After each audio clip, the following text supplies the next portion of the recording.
হার্টের কনজেনিটাল যে রোগগুলি হয়, এই রোগগুলিকে আসলে দুই ভাগে ভাগ করা যায়। একটা হচ্ছে সায়ানোটিক আর একটা হচ্ছে অ্যাসায়ানোটিক। সায়ানোটিক মানে হচ্ছে যে রোগগুলাতে শরীর, হার্টের রোগ থাকলে যদি শরীর নীল হয়ে যায় তখন এটাকে বলা হয় সায়ানোটিক, আর যদি নীল না হয় তাহলে এটাকে বলা হয় অ্যাসায়ানোটিক। ঠিক আছে?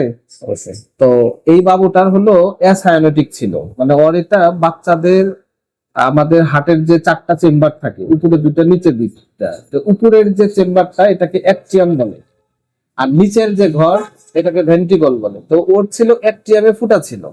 তো অ্যাট্রিয়ামে এটা মায়ের জন্মগত ভাবেই, মানে মায়ের পেটের ভিতরে এই ফুটাটা থাকে। দুনিয়াতে আসার পরে এই ফুটাটা আস্তে আস্তে বন্ধ হয়। দুনিয়াতে আসার পরে হার্টের এই অ্যাট্রিয়ামের ফুটাটা বন্ধ হয়। ঠিক আছে? তো ওর ক্ষেত্রে এই ফুটাটা আনফরচুনেটলি বন্ধ হয় নাই, যে কারণে ওর জন্মের পর থেকে যে ঠান্ডাটা ছিল, প্রচুর ঠান্ডা ছিল, তাই না? জি। আচ্ছা, ওর কেমন ঠান্ডা লাগতো? অনেক ঘন ঘন ঠান্ডা লাগতো, অনেক ঘন ঘন ঠান্ডা হতো এবং কোনো ওষুধেই কন্ট্রোল হইতো না। কন্ট্রোল হতো না।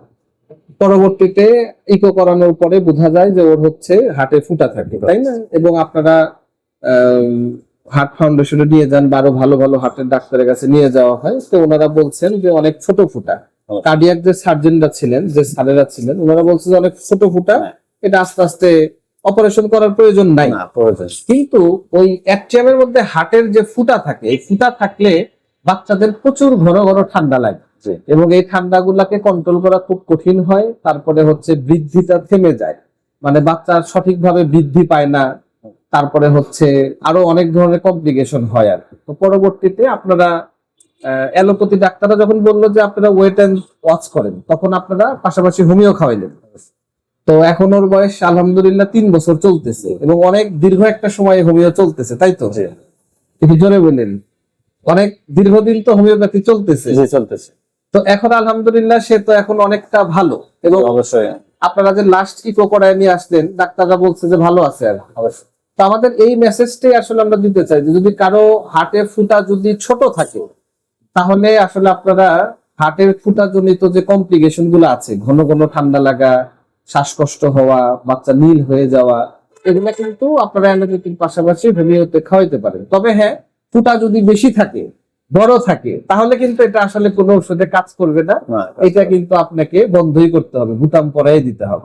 তবে যদি ফুটা ছোট থাকে, যদি কার্ডিয়াক সার্জনরা যদি বলেন যে এটা অপারেশনের প্রয়োজন নাই, তাহলে কিন্তু সেক্ষেত্রে ওই ফুটা জনিত, বিশেষ করে এএসডি যেটা, হ্যাঁ, ওই এএসডি যে ফুটা থাকে, হার্টের অ্যাট্রিয়ামের মধ্যে যে ফুটা থাকে, ওইটার যে কমপ্লিকেশন, যে জটিলতা, ঘন ঘন ঠান্ডা লাগা, শ্বাসকষ্ট হওয়া, বাচ্চা বড় না হওয়া, বুদ্ধি কম হওয়া, তো এই যে প্রবলেম গুলা, ব্লাড সার্কুলেশন সঠিকভাবে না হওয়া, এইগুলাকে আপনি হোমিওপ্যাথি দিয়ে খুব সুন্দরভাবে মানে করা যায়।